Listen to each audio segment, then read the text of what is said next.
Welcome to the Quality of Life podcast. I'm Erin Olson, a wife, a mother, and a serial entrepreneur. After starting 3 successful businesses, I've learned some hard lessons regarding the ins and the outs of starting and running a small business. My intention is to share my knowledge that I've learned from the School of Hard Knocks, so you don't have to learn it the hard way like I did. Each week, I hope to guide you to the next level in your business or in the business that you work in. So let's go. Hey guys, welcome back to the Quality of Life podcast.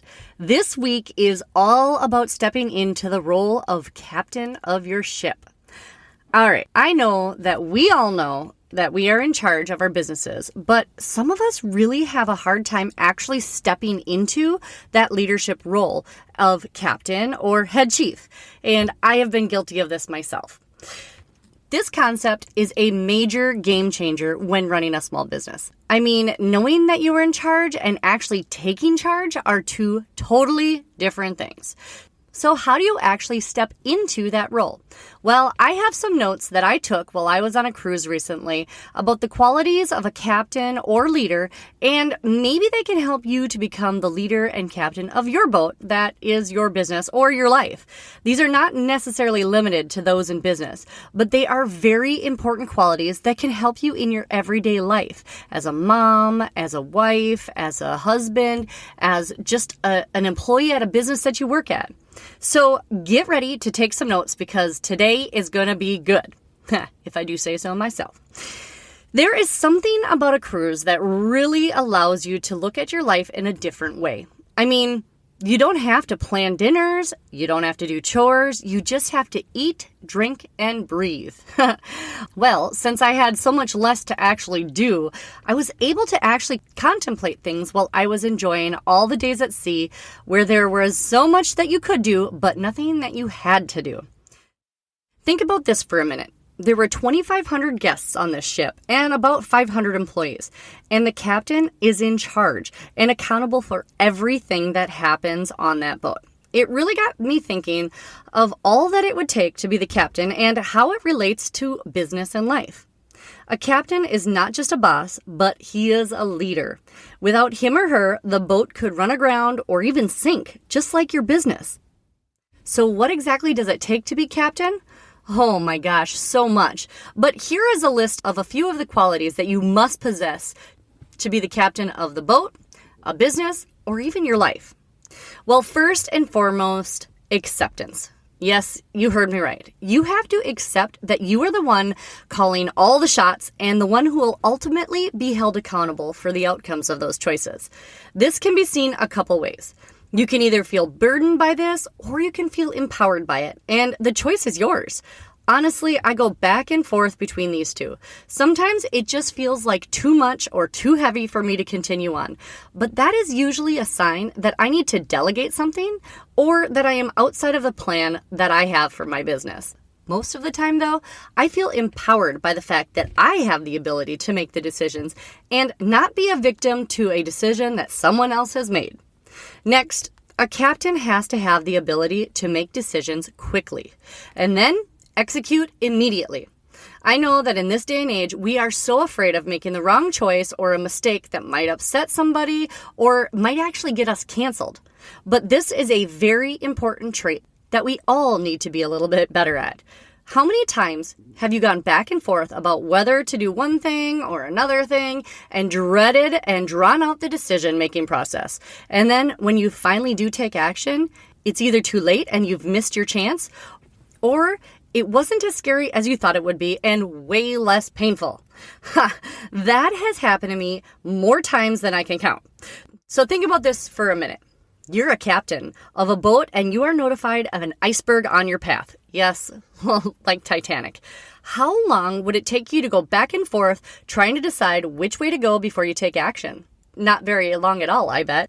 Well, in business, I can tell you that delaying action is one of the most harmful things that a leader can do. Be decisive. You don't have to know every possible outcome, every possible choice, and all of the facts to make a decision. In fact, waiting too long can actually sink your ship.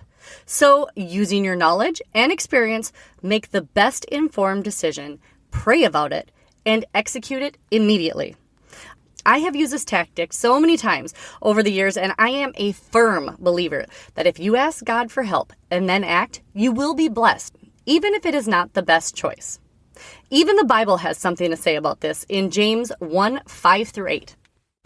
If any of you lacks wisdom, you should ask God, who gives generously to all without finding fault, and it will be given to you.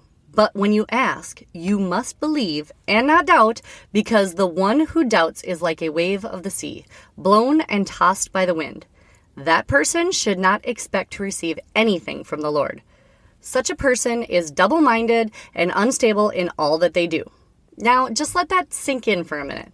And I will repeat it one more time for the people in the back. If any of you lacks wisdom, you should ask God, who gives generously to all without finding fault, and it will be given to you. But when you ask, you must believe and not doubt, because the one that doubts is like a wave of the sea, blown and tossed by the wind. That person should not expect to receive anything from the Lord. Such a person is double-minded and unstable in all that they do. Well, that scripture pretty much explains it as clearly as day. Also, when you are decisive and act accordingly, you give your team members a reason to trust you, which brings me on to another quality of a captain. They are trustworthy. Everyone on the boat with you needs to know that you will keep them safe and that you have integrity. A knowing that you will follow through and do what you will say you will do. In business, this is so important. Many businesses have trouble when the leader doesn't follow through with the rules or policies, or if they do things that seem like they are only worried about themselves. I have personally been guilty of this one, not only in my business, but also my family. I mean, I have let my kid get away with so much stuff when he was younger because I was too tired to follow through and to hold him accountable. I have done things in the past in business that have not been explained to my team how this benefits them. And I have allowed people to walk all over me and not enforce the policies quick enough. This has caused drama and made it way harder to get everyone on the boat paddling in the same direction. Don't let this happen to you. And that leads me to another quality of a captain: communication. How many times have you heard that little quote, "What we have here is a failure to communicate"? I have seen it too many times in my business and businesses that I have worked in. A lack of communication from the top causes people to make up stories about things that are going on, and then people get worried. Now, let me clarify that you do not need to tell those that work with you everything. In fact, you should really keep a lot of this stuff to yourself, especially your fears. But a clear conversation about where you are going and why it matters to them and the business goes a long way in comforting your team. Also, clearly communicating your expectations of your individual team members is so important. It is way easier to hold people accountable when they know exactly what is expected of them. But I will get into that in way more depth in another episode. Another quality that a captain has is the ability to surround themselves with a quality team that knows their job and places each team member in the correct spot in the business, growing them from within to help them to be the best at wherever they are placed. Also, by removing people that are not good fit for their job or the company in a timely manner. Sometimes people are just better suited for a different position, or sometimes people are like a cancer in the business and they just need to go. This is another one of those decisions that needs to be made swiftly, and doing so is going to show your team that you do have their best interests in mind. I can remember when I was working at Hey Chicks, there was a little tiff among some of our employees. And we tried so hard to help that person to fit in better and to create no more drama, but it ultimately was like cancer in our business. And I will tell you that when we finally let that person go, it was like the fog had lifted and everybody was so grateful. Even though they didn't say it, you could tell that the person that was holding everybody back from being happy and doing their jobs in the best way possible, as soon as they were gone, things just changed and everybody grew together. And I will tell you, it was a tough decision, but it had to be made. And I wish that I would have done it sooner. Another quality that a good captain has is the ability to plan and set a course to get there. This is a very important attribute of a good captain. Without a plan, it is so hard to hit your goals, whether it be revenue goals, product goals, or in your culture. You must be able to plan and have goals to strive for. When doing this as a captain, you have to possess this quality: tunnel vision and peripheral vision, and the ability to do both at the same time. Now, let me explain. You must have tunnel vision when working towards a goal and following the plan. How else will you reach your destination? You have to avoid distractions, reading the winds or the economy, and adjusting as necessary. But ultimately, you must not get distracted and follow the course that you've plotted. As the saying goes, ships don't sink because of the water around them. Ships sink because of the water that gets in them. Don't let what's happening around you get inside and weigh you down. You will also need peripheral vision to be able to be conscious of the things happening around you, in your business and in the world. Constantly reading situations in your team to make sure that no one is left out, and watching for potential issues. Burying your head in the sand is not a good plan for dealing with economical hiccups or drama in the team. Just saying. Also, a qualified captain uses their time wisely. I know that time management is a big topic right now, but it is vitally important. I will get into this in another episode in the near future, but here is the bottom line. You have no business wasting your precious time without intention. You only have so much time, and if you are going to use it wisely, you need to be focused and do what you are setting out to do. Even if you are intending to take a vacation like I just did, you have to go all in on the tasks that move the needle the most. There's tons of great information out there, and I'm going to dive deep into this one later because it is so important. And finally, the last important quality that I wrote down that a captain needs is the ability to respond and not react to things. What I mean by this is that you need to remain cool under pressure. Like when a fire breaks out, figuratively speaking, not physically, you take a beat and you deal with them in a way that is thoughtful and effective, not just spraying solutions or water all over the place. This is a skill that is learned through many, many years of experience. But to get better at this, all you need to do is to just not immediately react based on emotion or whatever pops into your mind first. Use common sense, take a deep breath, and address the fires that will come up from a calm, cool, and collected mind.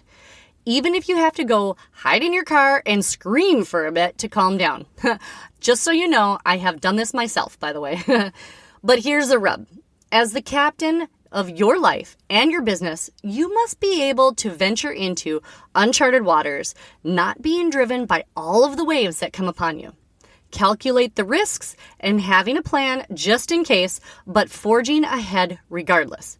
After all, a ship is safe in the harbor, but that is not what ships are made for. And you are not made for a cookie-cutter life either. Otherwise, you wouldn't be listening to this podcast. You are made to venture out and see what an amazing world this is that we live in and what you are capable of accomplishing.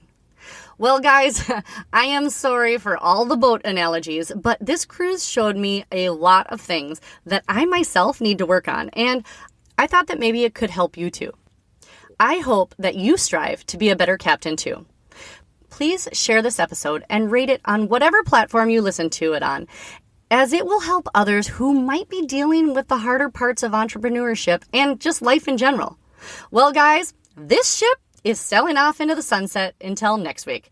So I will see you back here on the Quality of Life podcast. See ya! Thanks for listening to today's episode. Be sure to check us out on the Quality of Life podcast, Facebook and Instagram pages, and our website, theerinolson.com, for downloads and more information. That is THEERINOLSON.com. Stay up to date by joining our email newsletter. Together, we can improve all of our quality of life.